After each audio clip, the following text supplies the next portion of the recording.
বন্ধুরা good morning. আমি doctor Jayanta বাইন, plastic এবং কসমেটিক সার্জন। তো আমাদের এই যে ভাই আজকে এসেছেন, আমরা দেখতে পাচ্ছি ওনার ব্রেস্ট বেড়ে গেছে সাইজে, এটাকে গাইনোকোমাস্টিয়া বলে। বিভিন্ন কারণে বেড়ে থাকে। অনেক সময় দেখা যায় যে চর্বি জমার কারণে বাড়ছে, অনেক সময় গ্ল্যান্ড জমার কারণে বাড়ছে। এটাই মেইন কারণ, চর্বি বা গ্ল্যান্ড জমা হওয়া। খুব রেয়ার কিছু কারণ থাকে, যেমন হরমোনাল কারণে বাড়া, সেগুলো 1000 পেশেন্টের মধ্যে একজনের পাওয়া যায়, বা ক্রোমোজোমাল কারণে বাড়া, সেটা 10,000 পেশেন্টের মধ্যে একজনের পাওয়া যায়। সেগুলো ভীষণ রেয়ার কজ। অনেক সময় পেশেন্টরা জিজ্ঞেস করে থাকে। মেইন কারণ হচ্ছে এখানে চর্বি জমে যাওয়া বা গ্ল্যান্ড জমে যাওয়া। তো এইভাবে যে জিনিসটা হয়েছে, ব্যাপারটা হচ্ছে ওনার ফিজিক ভালো রয়েছে, কারণ উনি এক্সারসাইজ করেন, জিম করেন, কিন্তু এই জিনিসটা সাইজ কমছে না। ফলে যখন উনি টি শার্ট করছেন তখন জায়গাটা উঁচু হয়ে থাকে, দেখতে অকওয়ার্ড লাগে, বা লোকের সামনে জামা কাপড় খোলা, স্নান করা, সোশ্যালাইজড হতে ওনার অসুবিধা হয়। এবং কিছু কিছু ক্ষেত্রে, বিশেষ করে টিন এজ, যাদের 17, 18, 19 বছর বয়স বা 16 বছর বয়স, 16, 17, 18, 19, এই টিন এজে অনেক সময় এখানে প্রেস করলে পরে হালকা ব্যথা হয়, এটাকে ম্যাস্টালজিয়াও বলা হয়।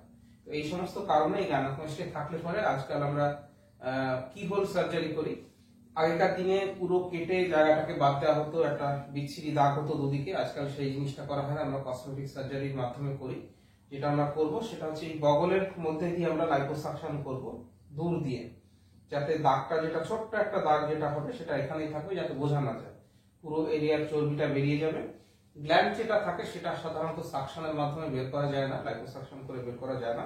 সেটার জন্য আমরা এই অ্যারিওলার নিচে ছোট্ট একটা হাফ মুন ইনসিশন দিয়ে আমরা গ্ল্যান্ডটাকে বের করব। গ্ল্যান্ড বের করার বিভিন্ন টেকনিক রয়েছে, অনেক ভাইরা জিজ্ঞেস করে থাকেন।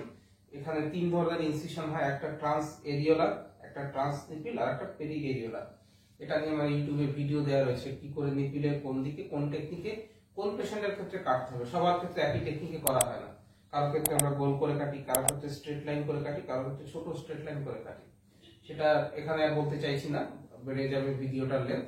সেটা অন্য জায়গায় আমার চ্যানেলে, ইউটিউব চ্যানেলে দেওয়া রয়েছে, আপনারা দেখে নিতে পারেন।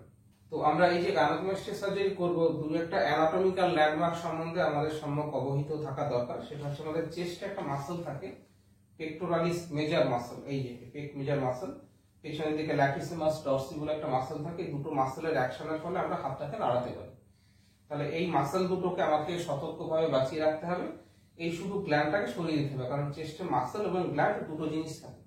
তাহলে আমরা মাসলটাকে আলাদা করে মার্কিং করব। মাসলটা একটা লম্বা মাসল, আমাদের বডির ওয়ান অফ দ্য স্ট্রংগেস্ট এবং লম্বা মাসল। হিউমেরাস থেকে শুরু করে, স্টার্নাম থেকে শুরু করে, ডিপস থেকে এটা তৈরি হয়। এবং মাসলটাকে আমরা আলাদা করে মার্কিং করবো, গ্ল্যান্ডটাকে আমরা আলাদা মার্কিং করবো। তাহলে অপারেশনের সময় আমি বুঝতে পারবো যে আমি কোন এরিয়াতে রয়েছি। তাহলে চলুন মার্কিংটা একবার আপনাদের দেখাই। তো আমরা প্রথমেই যেটা করবো, সুপ্রাস্টার্নাল নচ বলে যে এরিয়াটা রয়েছে সেটাকে মার্ক করবো। এখানে স্টার্নামের উপরে থাকে। তারপর এটা হচ্ছে মিড লাইন। মিড লাইনের পরে ইনফিরিয়র ব্রেস্ট ক্রিজ, সেটা ওনার যে খুনে যথেষ্ট প্রবলেম, যেটা ইনফিরিয়র ব্রেস্ট ক্রিজ ডান দিকে, এটা ইনফিরিয়র ব্রেস্ট ক্রিজ বাঁ দিকে। এবার হাতটা একটু লম্বা করে দিন ভাই, এইভাবে এদিকে। এই হাত লম্বা করে দিলে এবার মাসলের ল্যাটারাল বর্ডারটা খুব সুন্দর বোঝা যাচ্ছে। এটা মাসলের ল্যাটারাল বর্ডার, দেখুন এই যে স্ট্রেট হয়ে গেল। এটা হচ্ছে ব্রেস্ট টিস্যু রয়েছে কিছুটা, সেই জায়গাটা। আবার তেমনি উল্টো দিকেও মাসলের ল্যাটারাল বর্ডারটা আমরা মার্ক করব, ব্রেস্টের ল্যাটারাল বর্ডারটা মার্ক করব। মার্ক হয়ে গেল। এবার বাকি থাকলো উপরেরটা। কোমরে হাত দিন, দুটো কোমরের হাত হালকা প্রেস করলে পরে, হ্যাঁ এই প্রেস করলে নয়, দেখুন ব্রেস্টের আপার বর্ডারটা খুব সুন্দরভাবে প্রমিনেন্ট হয়ে গেছে। এবার হাত লম্বা করে দিন ভাই, পাখির মতো ছড়িয়ে দিন। তাহলে এইটা হচ্ছে ক্লাভিকলের উপর থেকে আমরা যদি হাতটাকে নিচের দিকে মুভ করি, মাসল কিন্তু স্পষ্ট বোঝা যায়। এই হচ্ছে মাসলের আপার বর্ডার। তাহলে মাসলের আপার বর্ডারটাকে আমরা আঁকছি। মাসলটাকে আমরা স্কয়ার মার্কিং করবো, চৌকো চৌকো মার্কিং করবো। এটা যার বোঝার সুবিধার জন্য, এটা বোঝার সুবিধার জন্য আমরা মাসলটাকে স্কয়ার মার্কিং করবো। এটা একটা আমাদের বডির, বললাম এটা ওয়ান অফ দ্য লেন্থেস্ট এবং স্ট্রংগেস্ট মাসল। মাসলটা এখানে গিয়ে শেষ হয় ফিউমেরাসে, এবং শুরু হচ্ছে এই রিবস গুলো থেকে। রিবস গুলো থেকে এই অবধি থেকে, এখান থেকে শুরু হয়। এটা ফ্যান শেপেড মাসল।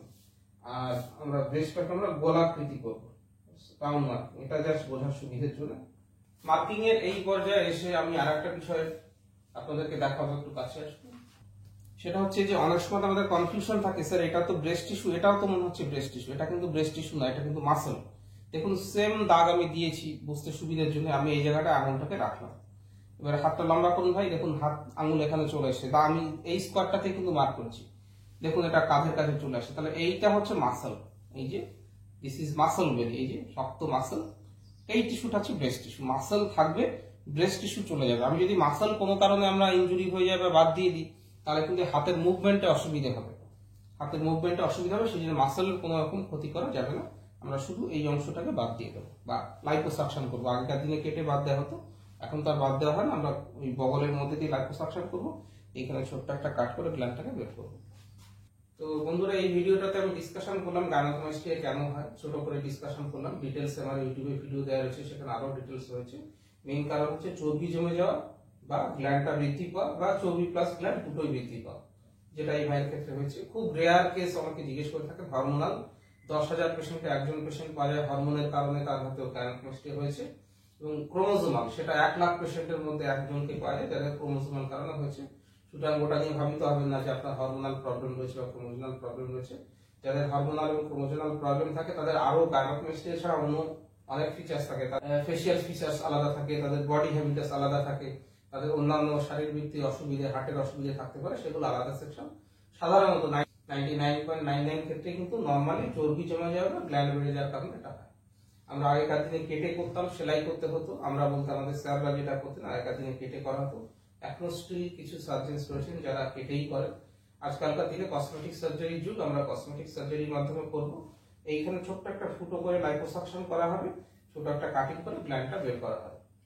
তো এবার সার্জারিটা একটা ডিটেলস পার্ট। সার্জারি নিয়েও আমার অনেক ভিডিও দেওয়া রয়েছে, কিভাবে আমরা জেনারেল অ্যানেস্থেসিয়া সার্জারি করি, কিভাবে আমরা লোকাল অ্যানেস্থেসিয়া সার্জারি করি, কিভাবে টিউমেশন ফ্লুইড দেওয়া হয়, কিভাবে লাইপোসাকশন করা হয়, কিভাবে সেলাই করা হয়, কিভাবে গ্ল্যান্ড বের করা হয়, কিভাবে ড্রেন দেওয়া হয়।